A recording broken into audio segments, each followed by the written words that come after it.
We are on seat time waiver. We have individualized learning plans and schedules. So typical school starts at 7:30 and they go to 2:20. Now in my world of alternative ed, attendance is key, and yet if a kid doesn't wake up in time, instead of being tardy, they're just not going to go to school.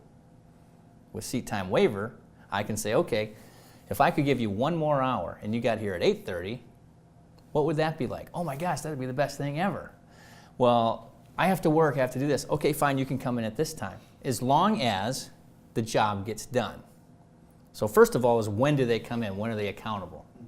That's a whole concept that an entire change of a school will change the infrastructure and culture of that school. So that flexible schedule is key. And then you ask about the mentor. So they are greeted at the door by one of my team members every single morning. Classical music being played in the background.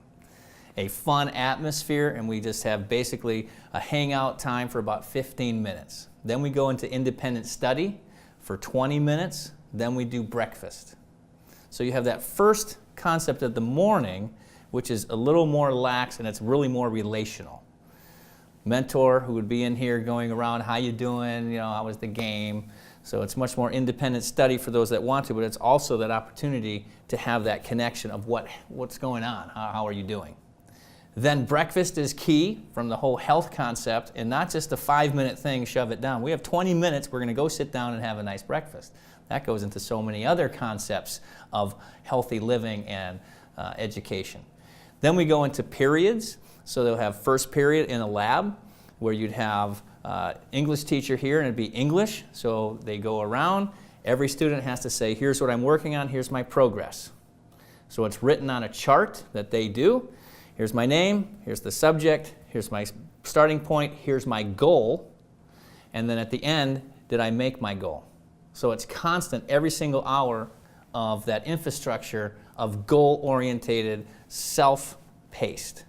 So if your goal is to get through 3 of these lessons, then let's write it down. Because once you write it down, the mind says, okay, I'm going to attain this.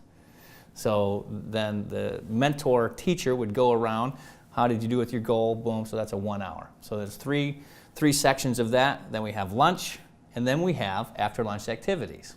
So it's been proven above and beyond of effective learning that students do not have enough time for recess, especially in online learning. You put a kid in front of a computer for 3 hours, 4 hours, 5 days a week, no wonder there's pushback. I challenge any human to do that. I mean, it's tough enough. So we need to do exercises. In our math class, he actually has exercises for the fingers to stand up. It's almost like a quick yoga workout thing that he does every 20 minutes because math is so intense.